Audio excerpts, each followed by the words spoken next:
시청자 여러분 안녕하십니까? 3월 마지막 거래일 그리고 이번 주 마지막 거래일을 앞두고 일발장전 힘차게 출발해 보도록 하겠습니다. 데이터를 통해서 시장의 트렌드 들여다보는 시간, 오늘은 화장품 트렌드를 한번 들여다볼 텐데요. 어제 화장품 섹터 전반적으로 참 예뻤던 하루였습니다.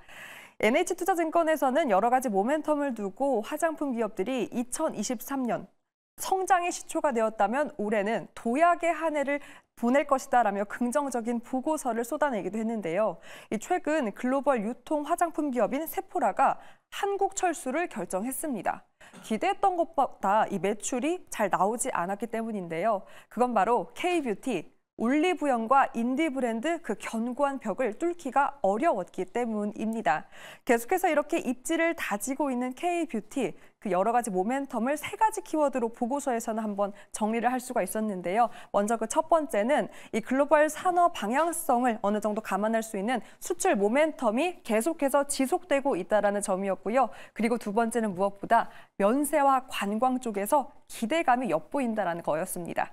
그리고 세 번째는 정말 오랜만에 반가운 중국 쪽의 개선 지표가 나왔는데요. 이렇게 3가지 키워드 아래 조금 더 면밀하게 중국향과 비중국향을 나뉘어서 한번 모멘텀을 점검해 보도록 할게요.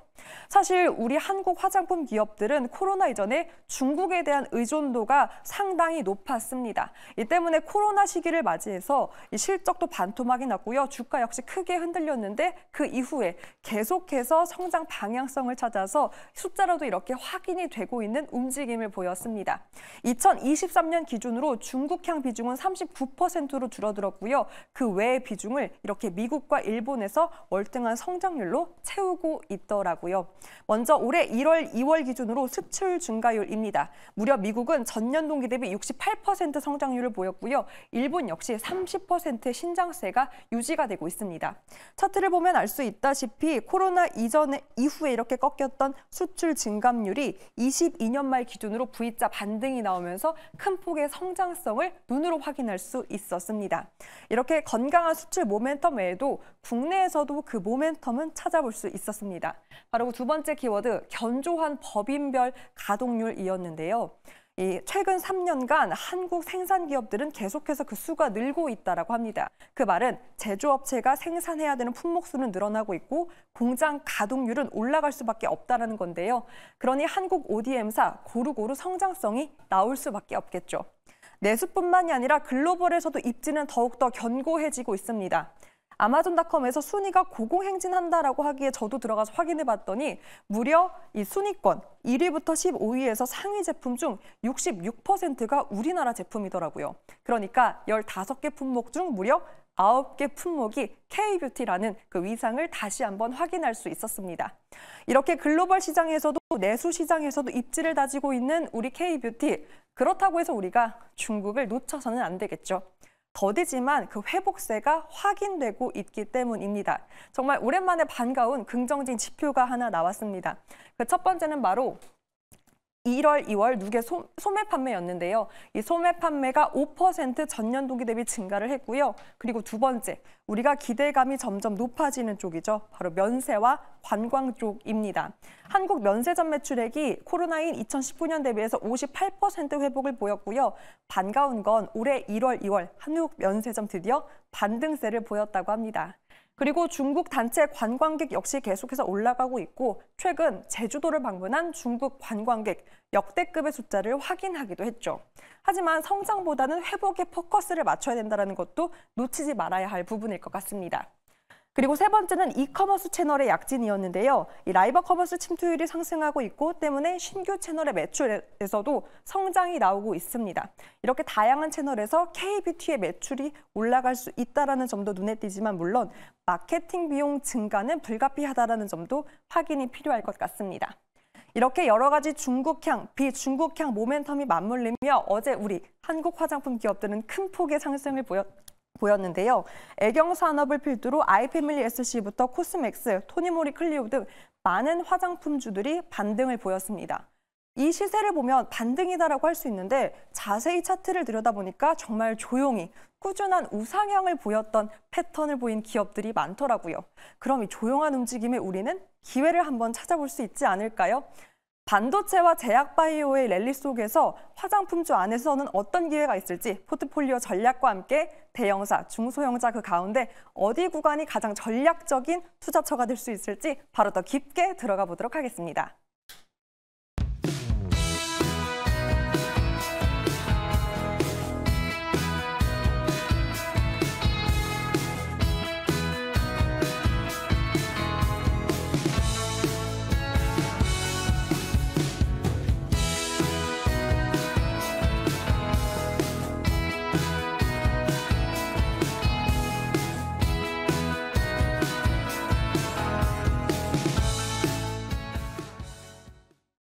네, 이발장전 한 발로 문 열어보도록 하겠습니다. 함께 매니저부터 소개해드리죠. 엠비엔골드 김준호, 김영민 매니저 나왔습니다. 어서 오십시오. 반갑습니다. 자, 오늘 화장품으로 준비를 좀 했습니다. 주가가 어제 정말 이뻤습니다. 네, 그래서 예뻤습니다. 앞으로도 계속 연속성을 가지고 이뻐질지에 대한 이야기 나눠볼까요? 네, 일단 오랜만에도 중국에서 소매 판매 긍정적인 숫자가 나왔고 여기에 비중국향, 미국과 일본에서도 숫자가 또 나오고 있지 않습니까? 시장 대비 어제도 선전을 해줬기 때문에 과연 이런 시장의 순환매 관점에서 화장품에 접근을 하는 게 유효한 건지 아니면 숫자에 대한 실적 기대감을 붙여서 지금 전략을 짜는 게 맞는 건지 일단 한번 짚어볼까요? 화장품 업종이 여러 가지 또 이슈가 좀 있는 것 같아요. 어제도 잠깐 말씀드렸던 것처럼 어쨌든 시장이 이제 좀 순환매를 하는 과정에서 뭐 조선업이라든지 엔터 그리고 이제 화장품 업종도 낙폭 과대 업종이기도 했고 좀 소외된 업종이었잖아요. 근데 실적 개선세가 좀 빠르게 이제 두드러지게 나타나고 있다 보니까 시장의 이제 주목도가 어제 좀 높아진 게 아닌가 이렇게 이제 보시면 될 것 같고 특히 실적과 관련해서 보면 화장품은 뭐 전통적으로 좀 내수 업종이었는데 사실 요커 이제 열풍이 불면서부터 중국인들이 뭐 유럽이나 일본 화장품들보다 우리나라 화장품을 선호하기 시작하면서 어찌 보면 이제 화장품 산업이 그야말로 이제 수출 산업으로 1단계 이제 발돋움을 좀 했고 최근에는 중국 쪽 매출보다는 오히려 북미 시장 매출이 정말 빠르게 또 증가를 하고 있어요. 북미 유럽 쪽으로 이제 또 화장품 또 수출을 하고 있다라는 건데 어찌 보면 화장품의 이제 본고장이라고 할 수 있는 유럽 명품 브랜드들을 제치고 우리나라 이제 화장품 브랜드들이 선전을 하고 있다라는 게 이제 반가운 소식이고 이건 이제 좀 트렌드의 변화하고도 좀 맞물려 있다라고 보시면 될 것 같아요.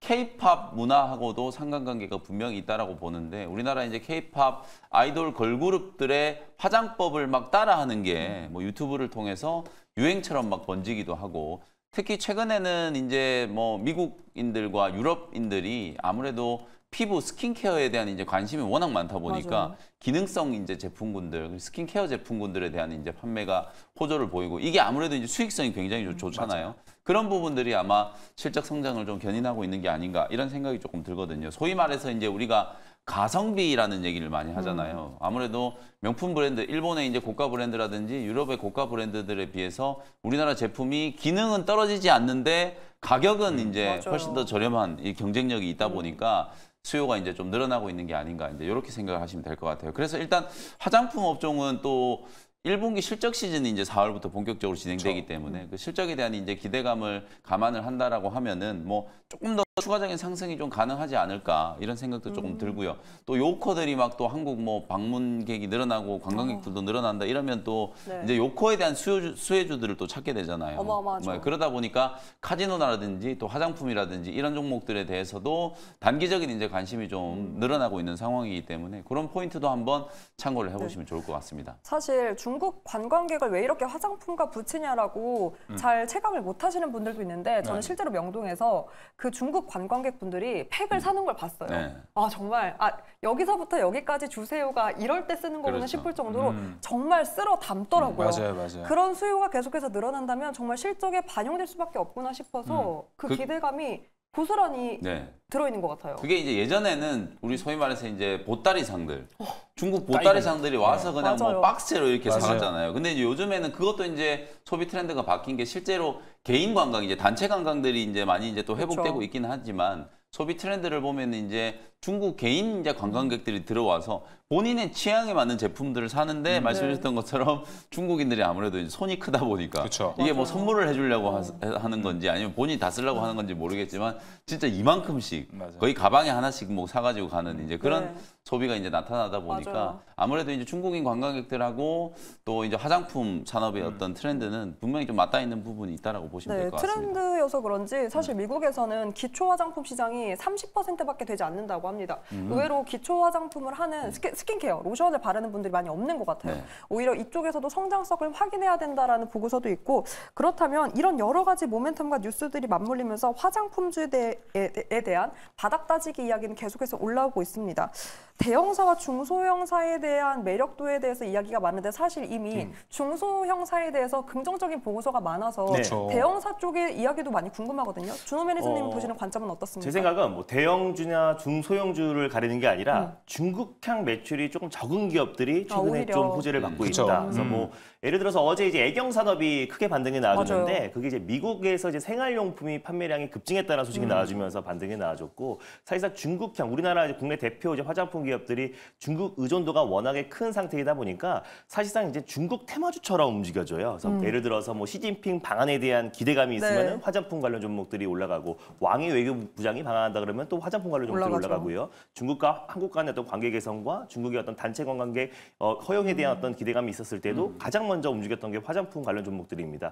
그렇다라는 거는 이게 장단점이 있는데 중국향 매출이 크다라는 거는 사실상 중국의 어떤 매출이 떨어지고 있는 상태에서 사실 K 뷰티의 입지가 요즘에 좀 줄어들고 있거든요. 작년 광군제 매출 판매 맞아요. 유치를 본다고 하더라도 로레알 프랑스 제품이 1등이었고요. 뭐 K2라는 일본 제품들이 이제 2등, 3등을 기록하고 있어가지고 또 이제 중국 내 로컬 제품들이 또 판매량이 급증하고 있어서 예전에는 이제 K-뷰티가 이제 가성비로서 중국 내 판매량이 컸다라면은 지금 같은 경우는 중국 로컬 브랜드들이 많이 잠식한 상태인 상태다. 그래서 고가 브랜드로 간다면은 프랑스나 일본 제품들이 국내 이제 K 제품들을 어떤 대체하고 있기 때문에 그래서 예전만큼의 어떤 이제 요커들이 온다고 하더라도 이 K 어떤 뷰티가 예전만큼의 어떤 효과가 있을까? 매출 성장이 있을까라는 의구심도 좀 들고 있는 상태다 보니까 지금 현 시점에서는 어떤 중국 향 매출이 좀 적은 또 이제 북미 지역이나 유럽 지역의 매출 비중이 큰 기업들을 유심히 볼 필요가 있다라는 점에서 최근에 뭐 한국 화장품이나 이제 국내 차트를 보면은 계속해서 추세 하락이 나와주고 있어요. 그럼에도 불구하고 꾸준하게 추세 상승 흐름이 나와주고 있는 게 실리콘2다라고 보시면 될 것 같습니다. 이 실리콘2 같은 경우는 중국향 매출이 거의 없어요. 그래서 아예 없다라고 봐도 무방한데 미국 매출이 가장 한 30% 정도 되고요. 그 외에 유럽이라든지 동남아시아 매출이 거의 대부분인 기업인데 우리나라 제품들을 역직구해서 해외에 판매하는 구조입니다. 그래서 스타일코리안닷컴이라는 플랫폼을 통해서 이제 뭐 해외 기업이나 개인 관련해서 한 200여 개의 어떤 고객사를 확보한 기업이다라고 보시면 될 것 같고 꾸준하게 매출 성장에 나아지고 있는 기업이다 보니까 최근에도 화장품 섹터에 전혀 시장에 관심이 없음에도 불구하고 추세 상승 흐름이 나아지고 있다는 점을 놓고 봤을 때 지금부터는 중국보다는 뭐 미국이라든지 또 유럽 향 매출 비중이 큰 기업들을 우리가 좀 관심 있게 볼 필요가 있지 않나라는 관점에서 한번 중소형 뭐 대형주가 아니라 오히려 중국 향 매출보다는 미국 향 또 유럽 향 매출이 큰 기업들을 볼 필요가 있다고 보고 있습니다. 네, 가격적인 메리트도 있고 일단 비중국향 쪽에 모멘텀을 갖고 있는 기업들을 두루 살펴보는 게 전략적이다. 실리콘2가 관심 기업 최선우주로 거론됐습니다. 이렇게 또 예뻤던 화장품주들에 대한 이야기 앞으로도 예쁘기를 바라면서 마무리해보도록 할게요.